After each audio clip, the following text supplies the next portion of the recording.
Рахмат, айдаған чөкі. Мен арғанда мәселелерін алқағында айта тұрған бір өтініш, же болса бір өкініш, бұл екі көмірін таласта меңдеген адамдар митингке шығып, бір ғана талап қойышты. Алар Өмірбек Бабановты үй қамағына шығару бойынша талапты қойышты.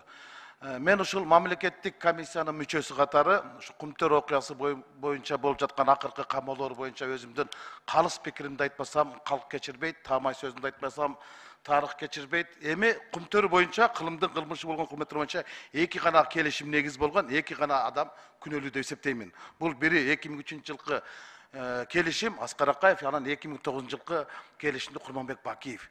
Биринде биз үмүтүбүздөн, үлүшүбүздөн ажырасак, экинчисинде үмүтүбүздөн ажырганбызда. Калган Кумтөр боюнча камоолордун бардыгы бул ошол саясаттын курмандыктары деп эсептеймин. Эми Өмүрбек Токтогуловичке кылмыш ишин козгоп атпайбы? Али билер азыркы Асылбек Жээнбековго, Төрөбай Закировичке деле, андан кийинки экс депутаттардын бардыгына эле ошол 2013 жылдагы Садыр Нуркожоевич комиссиянын чечимине каршы болгонсуңар, ал улутташтырууга макул эмес болгонсуңар депчи. А эмне үчүн азыр мен улутташтыруу жөнүндө идеяны демилген алып чыксам бардыгыма каршы болуп атат? Не үчүн анда каршы болуп атат?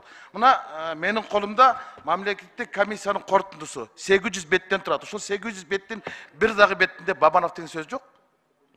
2013 жылкы мамлекеттик комиссия Темир Сариев жетектеген бир дагы жеринде Бабанов жөнүндө сөз жок.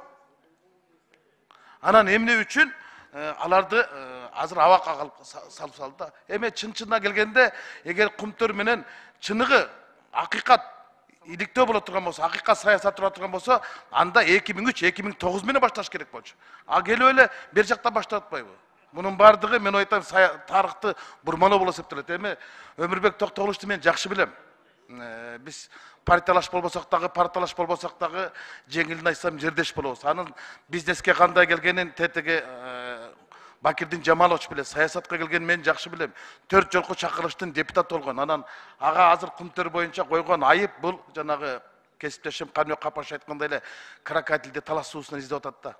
Эгер ошондой эле чындан эле ошондой кылмышы боло турган болсо, Өмүрбек Токтогулович 2012 жылы өкмөттү баштап турган кезде Темир Сариев финансы министри болчу, экономика министри болчу, Акылбек Жапаров финансы министри болчу. Анда алардын да жоопкерчилик алыш керек, өкмөт мүчөлөрү катары. Мына экөө тең эки жолу мамлекеттик комиссияны жетектеген, мына ошол корутунду менин колумда турат.